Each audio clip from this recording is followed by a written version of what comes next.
तो बच्चों, कल हमने फर्स्ट चैप्टर स्टार्ट किया था आपका, जिसमें संख्या पद्धति के बारे में आपको बताया था कि प्राकृतिक संख्याएं क्या होती हैं, फिर पूर्ण संख्याएं, फिर पूर्णांक, उसके बाद परिमेय और अपरिमेय संख्याएं, और सारी परिमेय और अपरिमेय को मिला दें तो वास्तविक संख्याएं।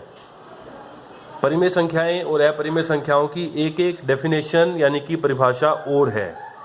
आज उसके बारे में बात करते हैं। जो क्लास 10 के बच्चे हैं वो 9th में पहले पढ़ के आए हैं, और 9th वाले बच्चे भी सुन लेंगे इसको। कल बताया था कि परिमेय संख्या क्या होती है, जिस संख्या को हम p बटा q के रूप में लिख पाएँ उसे परिमेय संख्या कहते हैं। और अपरिमेय संख्या किसे कहा था, जिसको हम p बटा q के रूप में ना लिख पाएँ उसे अपरिमेय संख्या कहते हैं। एग्जाम्पल के लिए इसका 3/4, -2/5, 7, 0, ये सारी की सारी परिमेय संख्याएं होती हैं। और अपरिमेय का एग्जाम्पल देने के लिए कहा था कि कोई अभाज्य संख्या आप ले लें, उनके जो वर्गमूल होते हैं वो अपरिमेय संख्या होती हैं। तो इनके एग्जाम्पल क्या बनेंगे, जैसे वर्गमूल 2, वर्गमूल 3, वर्गमूल 5, कोई भी अभाज्य संख्या उनके वर्गमूल 11, वर्गमूल 13, ये सारे के सारे क्या होती हैं, अपरिमेय संख्याएं। ये परिमेय संख्याएं और ये अपरिमेय संख्याएं। लेकिन अब इनके एक और परिभाषा भी है परिमेय और अपरिमेय हम निकालने के लिए। वो जो परिभाषा हम लेते हैं परिमेय और अपरिमेय की, वो हम लेते हैं दशमलव प्रसार की मदद से। अब दशमलव प्रसार क्या होता है, जब हम किसी भिन्न को, बटे वाली रकम को या किसी भी नंबर को पॉइंट्स में लेके आते हैं उसे उसका दशमलव प्रसार कहते हैं। आप लोग करते आए हैं हमेशा, सबको मालूम है कि दशमलव प्रसार कैसा होता है। जैसे मान लो मेरे पास कोई नंबर है, जैसे मैंने नंबर लिया 25/8, मैं इसका दशमलव प्रसार निकालने की कोशिश करता हूँ। मैंने क्या किया, भाग किया। ये लो ऐसे कर लेते हैं, 25 को रखा अंदर, ये बन गया भाज्य, और 8 से भाग किया, ये बन गया भाजक, और भाग किया तो 8 तिये 24, बच गया हमारे पास 1। अक्षर खत्म हो गए, तो यहाँ लगाया पॉइंट और यहाँ लगा दी हमने 0। फिर 8 एकम 8, बच गया 2, फिर लगा दी 0, फिर 8 दूनी 16, बच गया 4, लगा दी 0, फिर 8 पंजे 40 और बच गया शेषफल 0। यानी कि ये पूरा पूरा भाग हो गया। शेषफल 0 आने का मतलब पूरा पूरा भाग हो गया, और इसका दशमलव प्रसार बन गया मेरे पास 3.125। और देखते हैं, मान लो मेरे पास है 10/3, मैं इसका दशमलव प्रसार निकालता हूँ। तो मैंने 10 को रखा अंदर, यहाँ रखा 3, और 3 तिये 9, बच गया 1।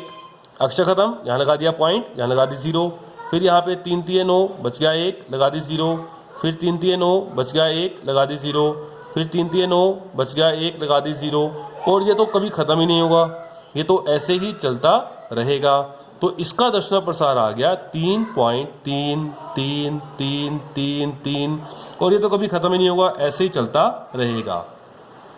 जो दशमलव प्रसार कहीं जाके रुक जाए, यानी कि शेषफल 0 आ जाए, रुक गया, ऐसे दशमलव प्रसार को हम बोलते हैं कि ये दशमलव प्रसार है शांत। और जो कभी ना रुके, यानी कभी शेषफल 0 ना आए, ऐसे दशमलव प्रसार को हम कहते हैं अशांत। लेकिन जो ये अशांत है, ये अशांत भी 2 तरह का है। एक तो है अशांत आवर्ती, और एक दशमलव प्रसार होता है अशांत का ही, अशांत अनावर्ती।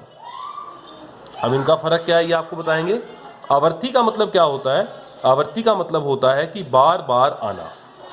आवर्ती का मतलब होता है बार बार आना, और अनावर्ती का मतलब होता है कि कोई चीज बार बार ना आए। बार बार का मतलब क्या होता है, रिपीट करे, और ना रिपीट करे इसका मतलब क्या होगा, नॉन रिपीटिंग। बार बार आना रिपीटिंग, बार बार ना आना नॉन रिपीटिंग। जैसे मैं एग्जांपल से आपको समझा दूं, मैं कुछ दशमलव प्रसार लिखूंगा, शांत भी, अशांत भी, और अशांत के अंदर अशांत आवर्ती और अशांत अनावर्ती भी। अब अशांत, शांत और अशांत आवर्ती अनावर्ती सबको लिख के देखते हैं। मैं पहला अपनी मर्जी से लिख रहा हूँ, ऐसे कोई भी आप भी सोच सकते हैं कुछ भी नंबर। मैंने कहा 25.34695012 ये दशमलव प्रसार या तो शांत है। 3 तरह के होते हैं दशमलव प्रसार, या तो शांत, या अशांत आवर्ती या अशांत अनावर्ती। ये तीन तरह के, या तो शांत होगा या अशांत आवर्ती होगा या अशांत अनावर्ती होगा, तीन तरह के होंगे। अब ये दशमलव प्रसार तो कहीं जाके रुक गया, यहाँ पे आके इसके आगे नहीं आ रहा। दशमलव के ये कितने अक्षर के बाद, ये 9 अक्षर के बाद आके रुक गया। रुकना चाहिए, चाहे दशमलव के 1 करोड़ अक्षर के बाद जाके रुक जाए, 1000 अक्षर के बाद जाके रुक जाए, रुकना चाहिए। रुक गया तो ये दशमलव प्रसार कैसा है, 7। और देखते हैं, मैंने एक नंबर लिया 13.43434343 और ऐसे चलता रहेगा। ये कभी खत्म नहीं हो रहा। ये डॉट्स लगा दिए, डॉट्स लगाने का मतलब है कभी खत्म नहीं हो रहा, कभी खत्म नहीं हो रहा। इसका मतलब ये अशांत है। लेकिन अशांत में आवर्ती है या अनावर्ती?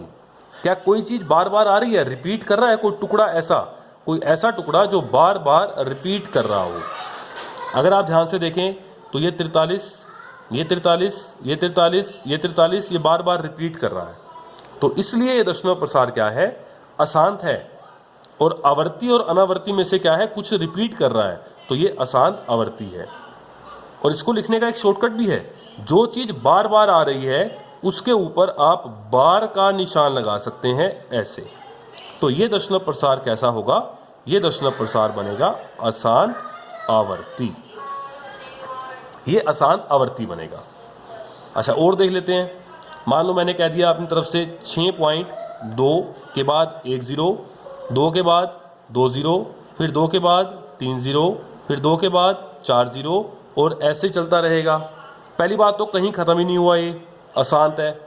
आवर्ती है या अनावर्ती, इन दोनों में से क्या कोई चीज रिपीट कर रही है? कुछ बच्चे कहेंगे कि 20 रिपीट कर रहा है, लेकिन 20 रिपीट नहीं कर रहा। देखो ये 20 आ गया, फिर 20 आ गया, फिर यहाँ 20 चाहिए मेरे को, लेकिन नहीं मिला 20, ये तो 0 2 आ गया, फिर 20 नहीं है, यानी कि रिपीट नहीं कर रहा, कभी खत्म नहीं हो रहा, अशांत है।